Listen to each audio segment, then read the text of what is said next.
we continue our discussion on protein structure and protein architecture. What we have here is the primary structure that we now know is just the amino acid sequence of the protein. The secondary structure that comprises helices, sheets and turns, something that we will be doing in more detail today. Then we have the tertiary structure of the protein, that is the side chain packing in the three-dimensional structure.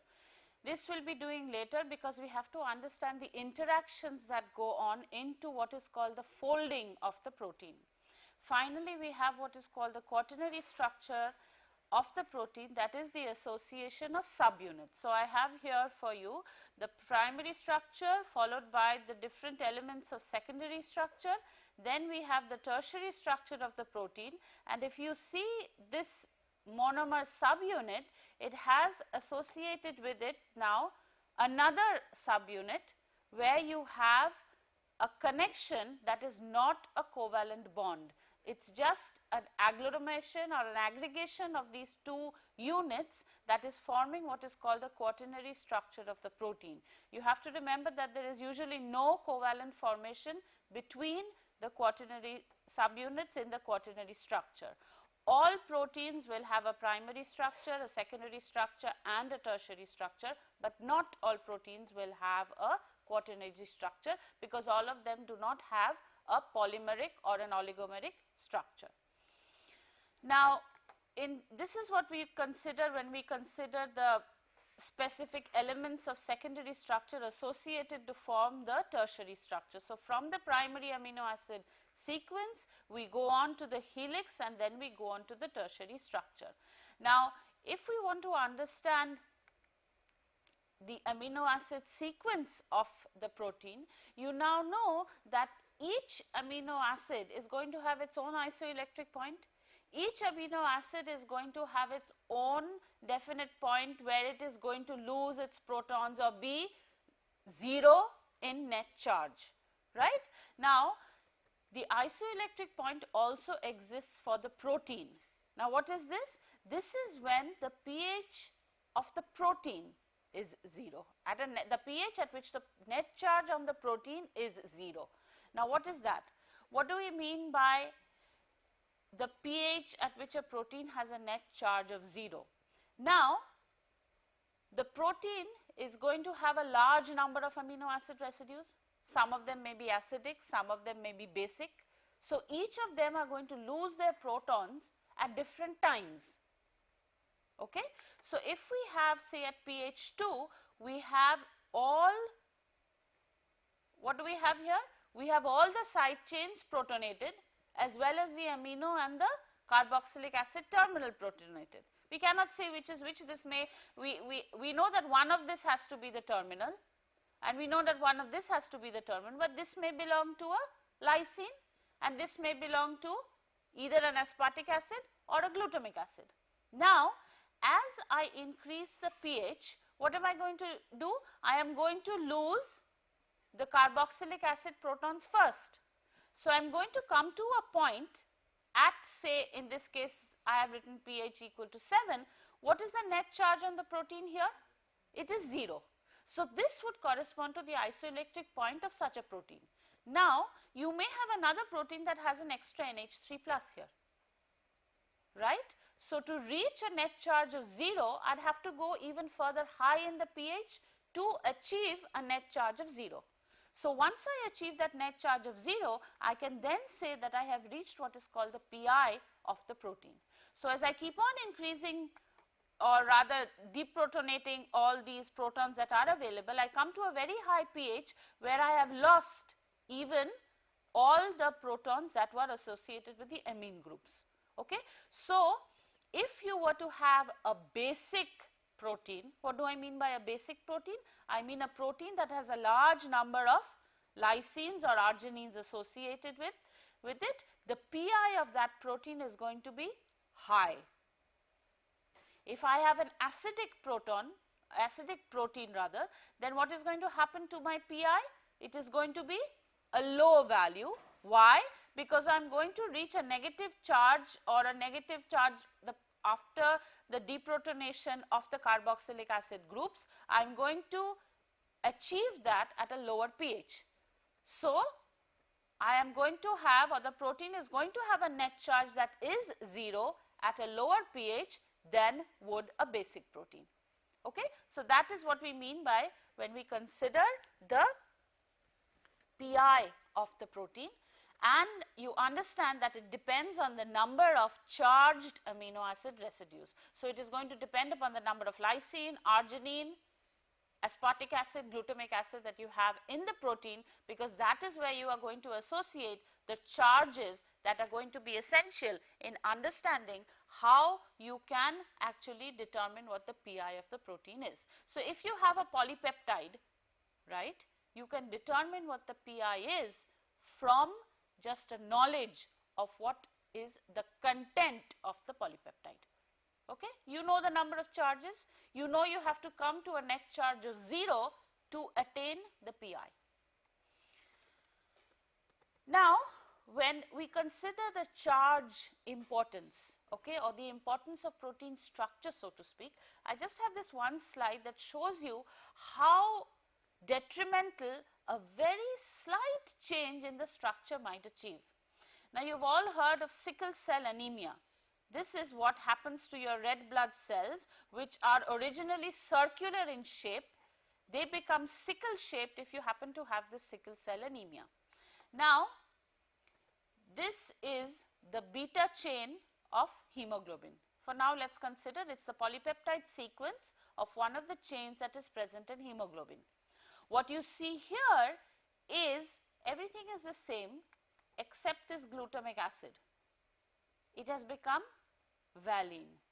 The rest of the protein chain is exactly the same. It has 174 amino acid residues, and this is the sole change that makes this round red blood cell this. Now, what is essentially happening here? You have a glutamic acid. A glutamic acid is a charged amino acid residue. It would prefer to be on the surface of the protein. Now, when I say it would like to be on the surface of the protein, why is that?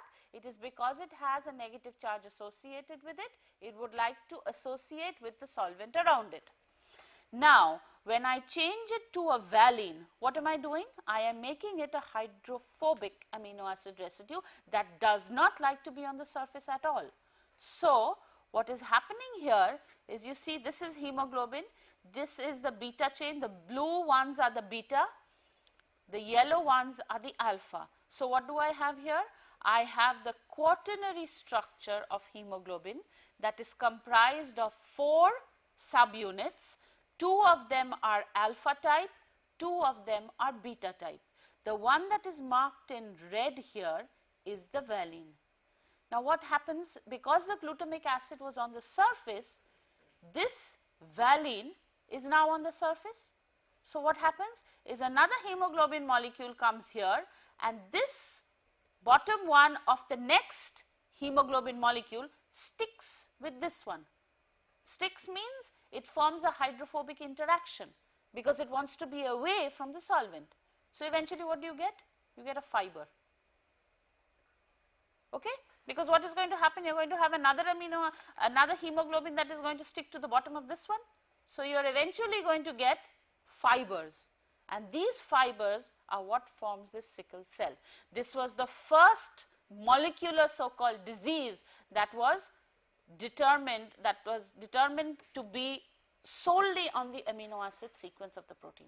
So, you see how important understanding the whole protein structure is. It's just that single property of that amino acid that results in such a detrimental effect to your red blood cell, forming the fibers to form your sickle cell anemia.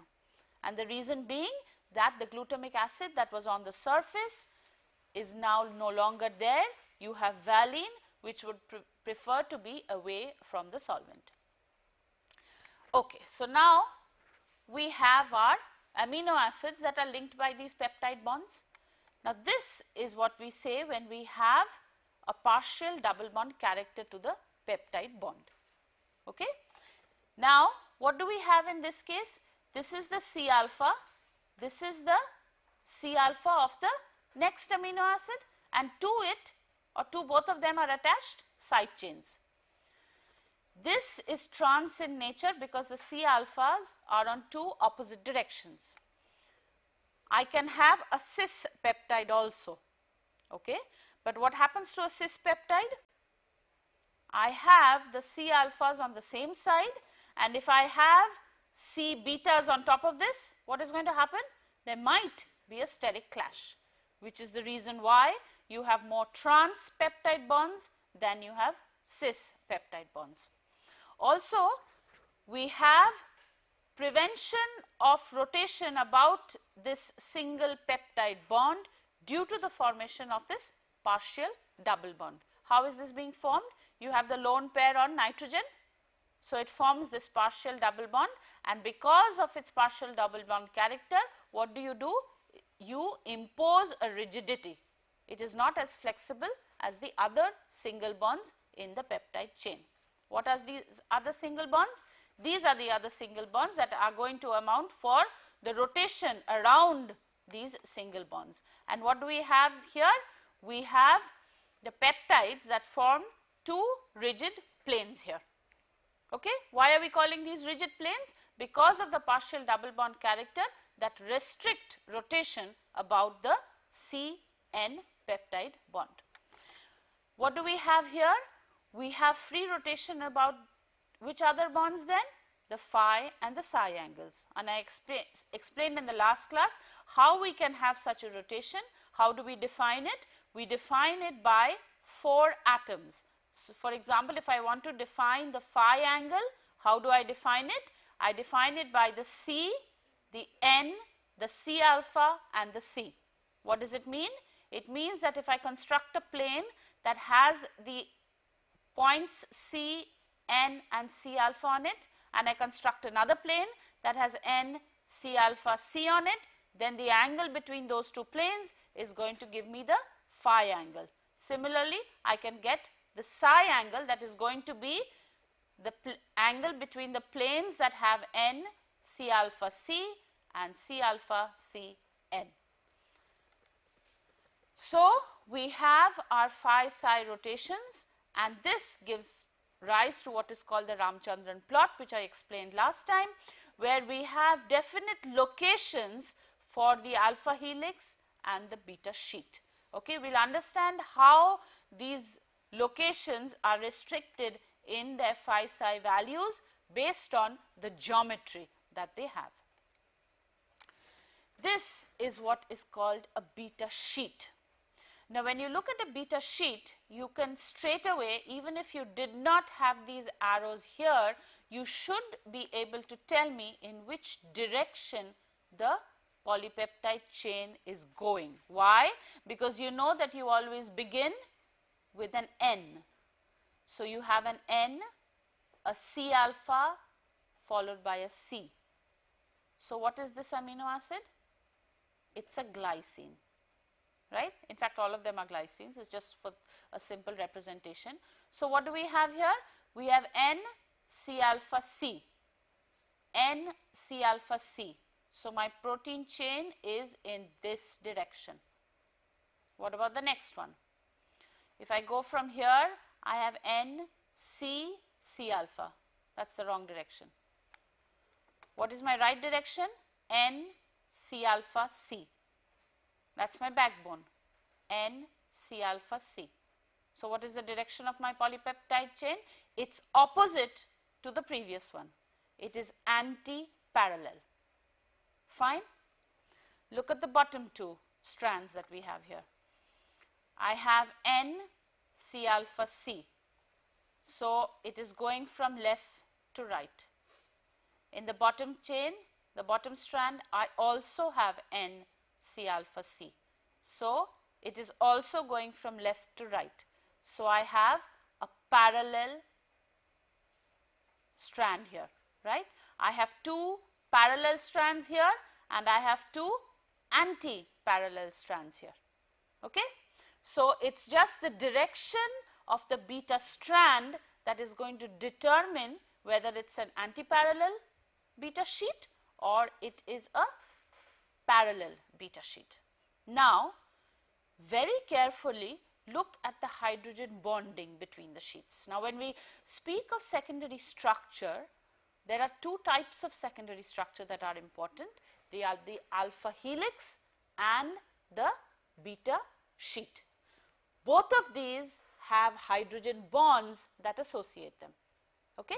Now, if we go back here and look at our anti-parallel beta sheet and the parallel beta sheet, what you see here is different types of hydrogen bonding. Okay?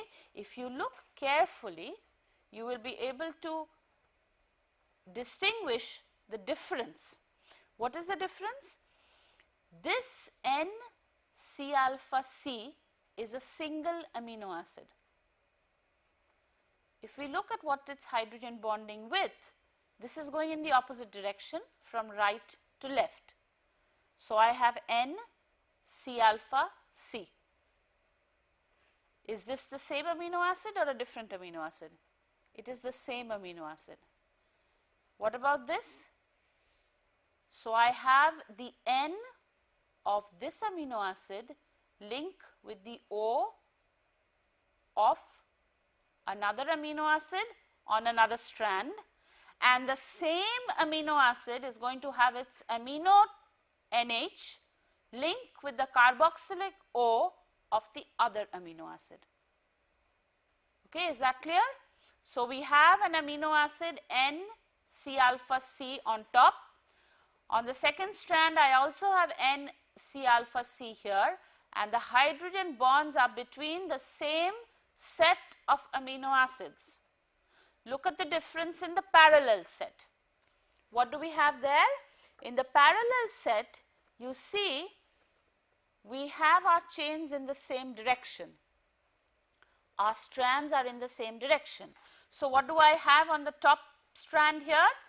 I have my N go to C alpha, then to C, right?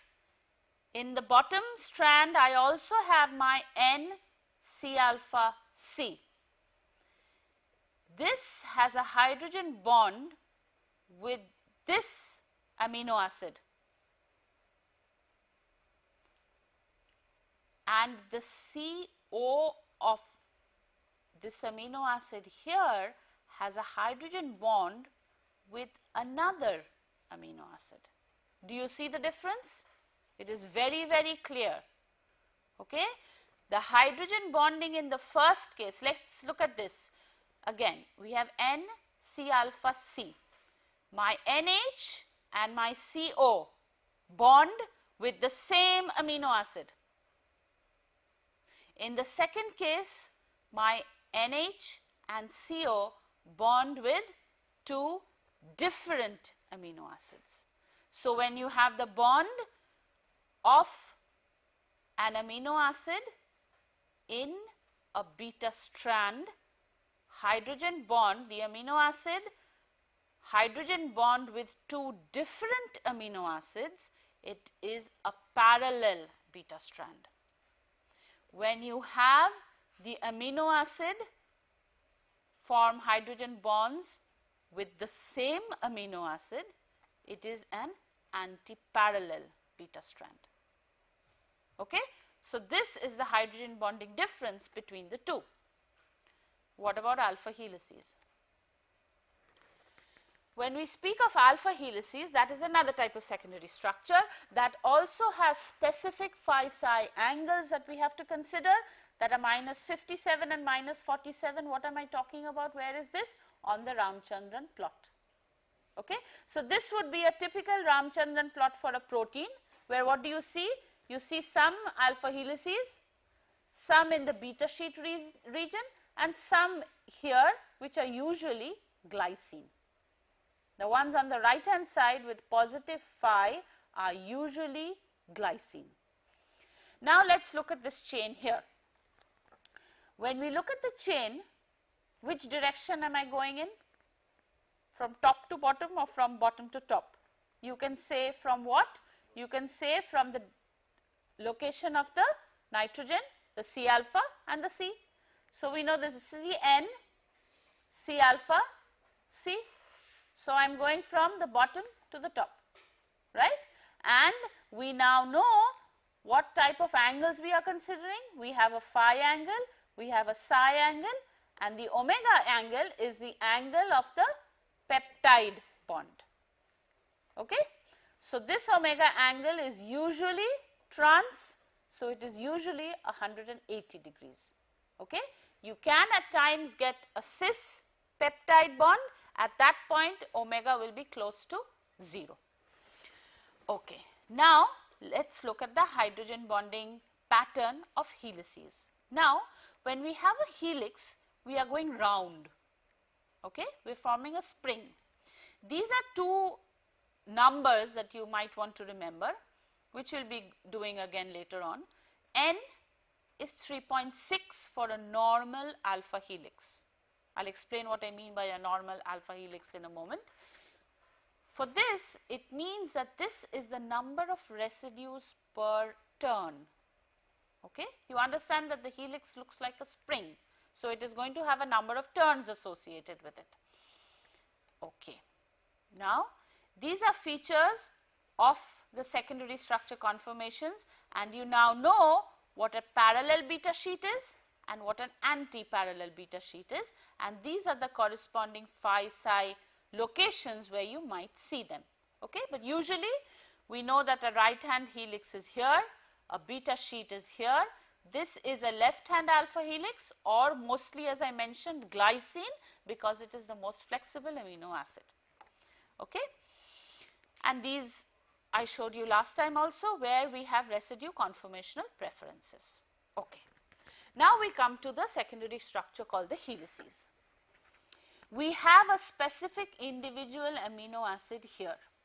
Now, if we were to follow the direction of the polypeptide chain, follow it very carefully, and you can say in which direction it is going. The nitrogens are in blue, the oxygens are in red, and these are the R groups that are in grey, circled in grey here. So, I have my nitrogen here. What is this? This is my C alpha, because I have the R group connected to it. This is my CO. So, I am going from the top down. Why?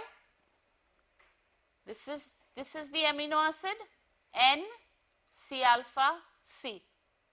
What comes after that? N C alpha C, right? N C alpha C. Then what is next? N C alpha C. Then what's after that? N C alpha C. You have to remember you are going round. Okay? So, you are traversing a helix. Now, as you traverse a helix, you are going from one point to the next point, right. So, as you go from one point to the next point, you have a certain turn associated with it, right. Now, for this particular one that I have drawn, the direction of propagation is down. What does that make my helix? It is going in this direction and down. So, it is a right-handed helix. If it were going up, it would be a left-handed helix. And going in, you have to follow the polypeptide chain, follow it with your hands and fingers and see, you are following the polypeptide chain. In this case, where is your nitrogen? It is here. Then is your C alpha, then is your C. So, you are going that way. If you are going that way and the direction of propagation is down, then you are going that way down. So, what helix is it? Right hand. If you are going this way, your polypeptide chain, and your direction of propagation is this, it is a left-handed helix. Okay? So, you understand that this that has been drawn here is a right-handed helix. Okay? You have to follow the polypeptide chain, follow its direction of propagation. How do you follow the polypeptide chain? You look at where the N C alpha C is. That is all you have to do. N C alpha C, N C alpha C, N C alpha C. You follow the whole chain, look at which direction it is going. So, all you have to do is follow the spring. Once you follow the spring, you can determine in which direction it is going, and you find out that this happens to be a right-handed alpha helix and it has specific connectivity. What is that connectivity? We see connectivity in the form of hydrogen bonds, much like we saw in beta sheets, but these hydrogen bonds sort of link the spring together. Okay, so we do not have an extended polypeptide chain, we have a helix. These are the different types of helices you can have. You can have what is called an alpha helix, what is called a 310 helix, and what is called a pi helix. I will explain these terms. But basically what you would have to need to know is what an alpha helix actually is. Okay? These just tell you how many turns there are because they look kind of different. You see there are about 4 atoms here in red. How many are there here? 3. And here there are just about 5, one peeking out there. Okay? Now let us look at this. Now again we are looking at the same thing. We have N, C alpha, C. So this is the traversing of the chain. So the polypeptide chain is now shaped like this. It is shaped like a helix. And what do I have along the helix? I have the carbon of, or let us start with the nitrogen. We have the nitrogen of the amino acid, we have the C alpha of the amino acid, and we have the C of the amino acid. Okay? So we have the 2 carbons and we have the nitrogen. Now this is what is called the pitch. What is a pitch? It is for one complete rotation the height that the helix or the polypeptide chain has traversed. Okay? It is just like a screw. You have a pitch of a screw. Okay? So the helix should also have a pitch because it is also a spring. So it is basically a rotation of the polypeptide chain and you have what is called the pitch. Now if we look at the pitch of these helices, what I mentioned before was what we called a 310 helix, an alpha helix and a pi helix. The difference between these is the hydrogen bonding. They all form hydrogen bonds. It is just with whom they are forming the hydrogen bonds. Okay? So in the helix or the 310 helix, we have a hydrogen bond formation from the ith residue to the I plus 3rd residue. That is what a 310 helix means, and the 310 tells you that you have 3 residues per turn and there are 10 atoms in that turn rather. So what does the 310 stand for? The 3 stands for 3 residues in a turn and the 10 stands for 10 atoms in the turn, and the hydrogen bonding of this helix is from the ith residue to the I plus 3rd residue. We look at the normal alpha helix now. In this alpha helix, which is the one that is most common, which is why it is just called an alpha helix, the hydrogen bonding pattern is slightly different. You have the hydrogen bonding from the ith residue to the I plus 4th residue. Okay? So if you can just imagine what the turn would look like. So you have basically a polypeptide chain that is rotating, it is like a spring. You have a hydrogen bonding from the CO, between the CO and the NH of the backbone. In the 310 case, it is from I to I plus 3. In the normal alpha helix, it is I to I plus 4, and in the pi helix, which is extremely rare, you have I to I plus 5. Okay?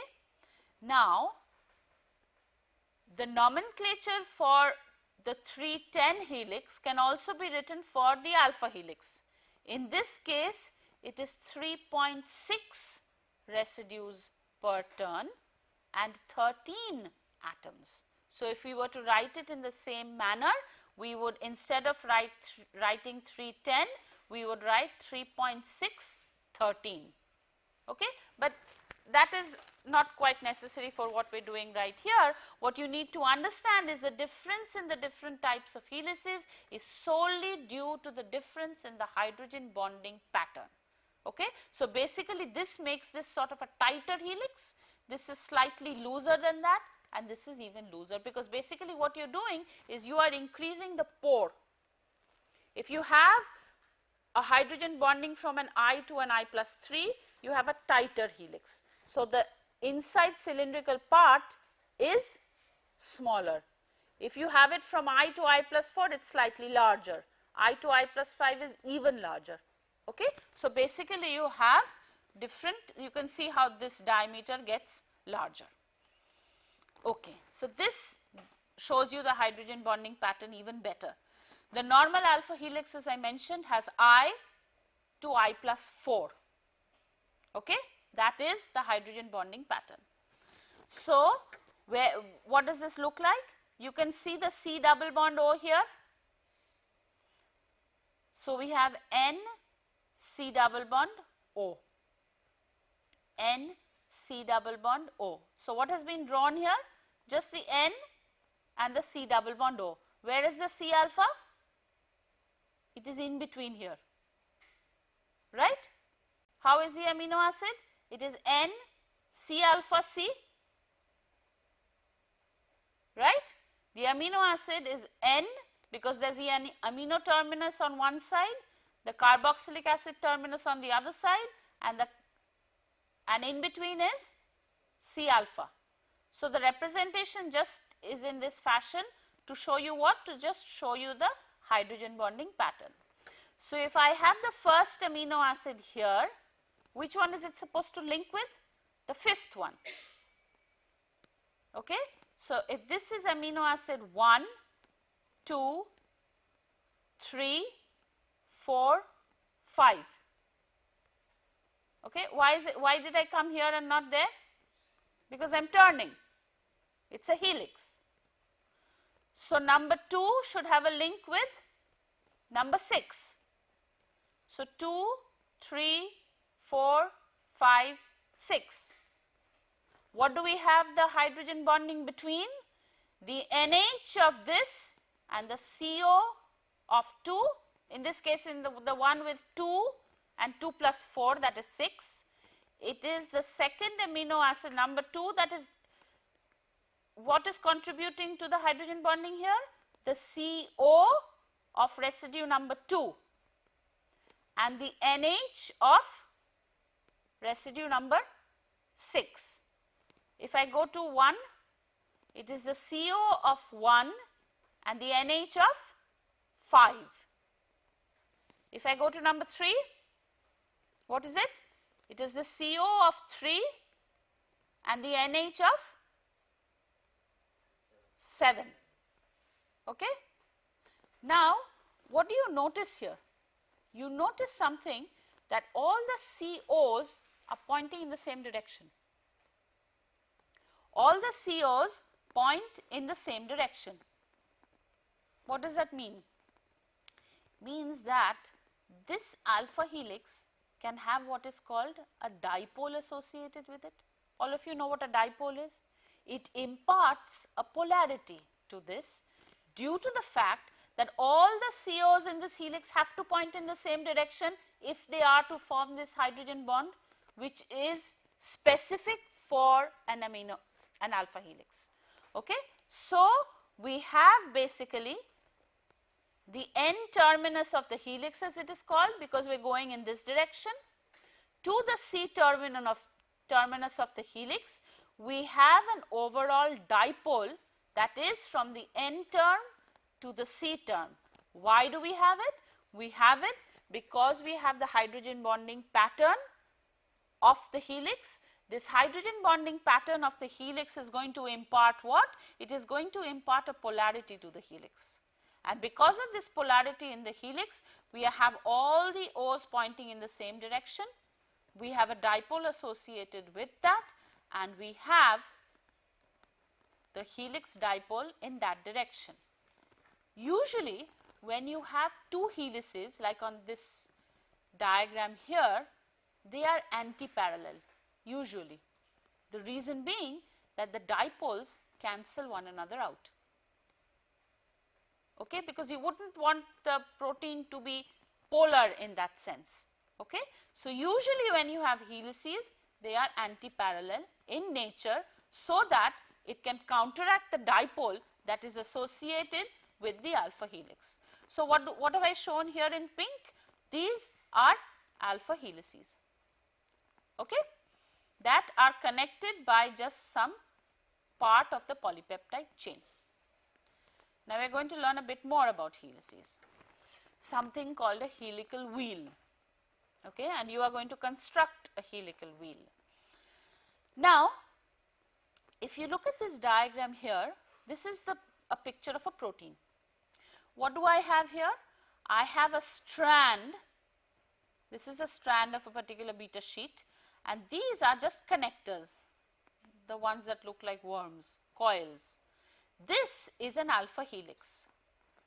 Now, if I look at the alpha helix and I know that surrounding here I have solvent, right? I have particular residues that are actually sticking out from the helix. All my R groups are sticking out from the helix. If I look at my helix now and I say that this part is associated with the solvent and this part is associated with the core of the protein, what do I expect these amino acid types to be? They should be hydrophobic in nature, and the ones that are sticking out on this side should be hydrophilic in nature. So, if I consider every turn, say I have one residue here, the fifth residue is here, I and I plus 4. So, if I have a hydrophilic residue sticking out here, the fifth residue should also be hydrophilic in nature, and so on and so forth. Why?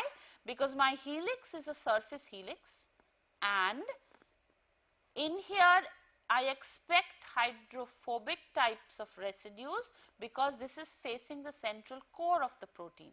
On the surface I expect hydrophilic amino acid residues because it is facing the, what is it facing? It is facing the solvent. So, now if we look down the helix, I am looking down the helix and these are all my backbone atoms, the ones that are in white. What are they? They are all the N's, C alphas and C's and so on. The green ones are the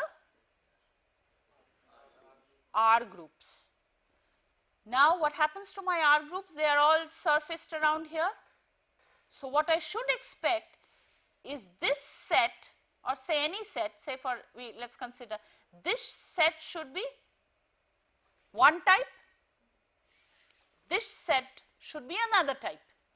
Why? Because I am looking down the helix now. If I am looking down the helix, all the ones that are on one side here inside facing the protein, all of them should be hydrophobic in nature, and all these ones should be hydrophilic in nature. That is exactly what happens. This is an example for a typical amino acid helical, typical helical wheel that you could construct, and also you will also have to construct one, where we are looking at the helix here, and the ones that are in blue are hydrophilic in nature. How can you say that? I have asparagine here, I have glutamic acid here, I have aspartic acid here, and lysine here. What are these? These are all hydrophilic in nature. What about the ones here? Isoleucine, methionine, tyrosine to some extent, and alanine. What are all these? They are all mostly hydrophobic in nature. So, if I just give you a picture of the helical wheel that is here, you can straight away tell me which part is going to face the solvent. Why? Because you know the characteristics of the amino acids. So, all these blue ones are going to be here outside, all the red ones are going to be inside, right. So, all the red ones are going to be inside. Why? Because they are hydrophobic in nature, and all the blue ones are going to be outside because they are hydrophilic in nature, they will interact with the solvent. Okay. So, how do we construct the helical wheel? This is how you construct the helical wheel. For each residue, now you have 3.6 residues per turn, okay, or usually we say there are 4 residues per turn. Now, if we were to construct the helical wheel, then we would put residue number 1 say on the top. For every residue there is a rotation about 100. So, my next residue is going to come here, that is residue number 2. Okay. So, let me just draw it out for you here. So, if I want to construct my helical wheel, what am I going to have? I am going to have residue 1 here. You know just more or less where you have your 90 degree. So, 100 degrees is going to be somewhere here. We have the center. So, residue number 1 is here, residue number 2 is here. Where is residue number 3 going to be? This is 180, it is going to be around 200. So, it is going to be somewhere here, residue number 3. Where is residue number 4 going to be? So, I have, this is at 100 degrees, this is at 200 degrees, then my fourth one is going to be at 300. So, this is approximately 300. So, this is residue number 4, right. Then you can go on. Okay. Now, if I want to construct a helical wheel for this, right, let us construct it. So, for 1 I have lysine, right. You copy down the helical, the sequence that we have here, it is lysine, histidine, glycine, valine, threonine, valine, leucine, then threonine, alanine, okay, let me just write it here, lysine, histidine, glycine, valine, threonine, valine, leucine, threonine, alanine, leucine, glycine, alanine, isoleucine, leucine, lysine, lysine. Okay? Now, where is residue number 1 going to be? It is going to be up here. Residue number 2 is histidine. So, this will be histidine. Residue number 3 is glycine. So, this is going to be glycine, right. Residue number 4, valine. Residue number 5 is going to be where? It is going to be at 400, which is basically 40 degrees after this, right. So, somewhere here. So, this is going to be residue number 5, which is 1, 2, 3, 4, 5. So, threonine. So, what can you do? You can construct the helical wheel. Where is residue number 6 going to be? Somewhere here. So, this is going to be valine. Residue number 7 is going to be somewhere here. That is going to be leucine. So, what can you do? you can construct the whole helical wheel. What do you need to know? All you need to know is this sequence, and you need to know that for every residue the rotation is 100 degrees. That is sufficient information for you to construct your helical wheel. Then once you construct your helical wheel, you can from the wheel itself predict which part is going to be outside, which part is going to be inside if it were to fold into a protein. So, you can actually say which part is going to be hydrophilic in nature and which part is going to be hydrophobic in nature. Okay. So, if we plot this helical wheel, if we do the whole construction, this is what it is going to look like. Okay. Now, if we look at what is drawn here, you should have some of this at least. We have lysine, histidine, glycine, valine, threonine, and so on and so forth. So, you now know how to construct a helical wheel.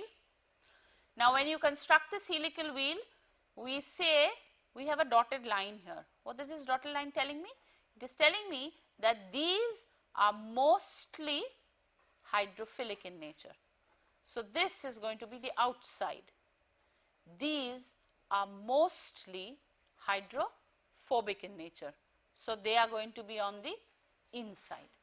Is that clear? Okay. It is a very simple construction, but it gives you a lot of information. Okay. All you need to know is just the sequence of the protein. Once you know the sequence of the protein, you can then construct a helical wheel. Say I said that this sequence forms a helix. You have to tell me which part of the helix is inside and which part is outside. It is very simple to say that. All you need to know is that for every residue that you go, you have to go 100 degrees. Okay? And then obviously you have to know the types of amino acid residues. To know that, you have to know which ones can hydrogen bonds and which ones can't hydrogen bond. Now, what happens at times is, now this line does not have to be at the center. As you can see, it is not here. It may be just up here, just saying that most of it is buried or most of it is inside, but a little part is outside. Okay? In the next class, we will see how all of it can be inside. Okay? So, when we are looking at this helical wheel, we can straight away that we say that we have an outside region and an inside region based on the types of amino acids that we have. Now, if we were to look at a helical wheel for say a membrane protein, what do we have in a membrane? We have something like this. Okay? If I have a helix here,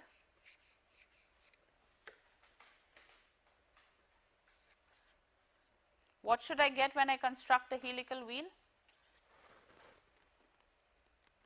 If I construct a helical wheel, say my helical wheel,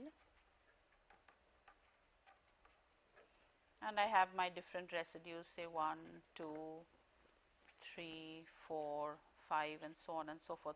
What do I expect on the surface here? What are these? Hydrophobic. What are these? Polar. If I am looking at the side here, so I have my interactions here in the helix and here. My interactions have to be with the hydrophobic tails of the lipids. So, what do I expect my helical wheel to comprise of?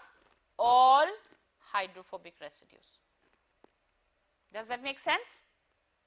It does, because you have to have hydrophobic interactions. If you do not have hydrophobic interactions, then this helix will not stay here at all. It cannot, okay, because the helix has to have a favorable interaction with the lipid tails that are hydrophobic in nature. The surface of this helix has to be hydrophobic in nature. So, if I construct a helical wheel for this helix, I would not have a distinction where I would get an outside and an inside, I would get all hydrophobic. So, if you do get all hydrophobic, it means that your helix is part of a membrane. Okay? Now, if we have it such that I have 4 helices here, say. If I am looking from the top down, these are my polar heads, say.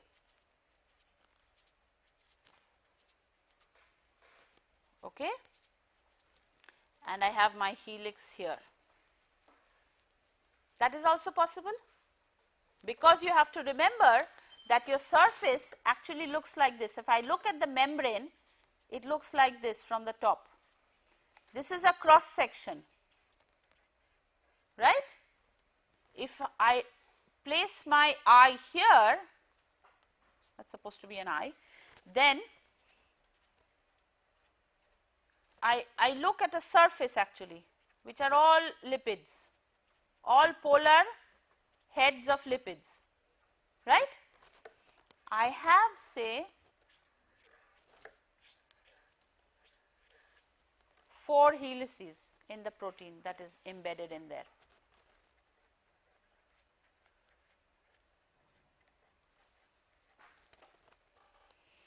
If I construct a helical wheel for A, B, C and D, my helical wheel is going to be such that this part is going to be hydrophobic. Why? Because it is interacting with the hydrophobic tails of the lipids that are down there. What about this region? The inside region? Hydrophilic. That is exactly what you see in such types of proteins. Okay? And why is it convenient to have this part hydrophilic? So that it can transport ions. And this part is hydrophobic.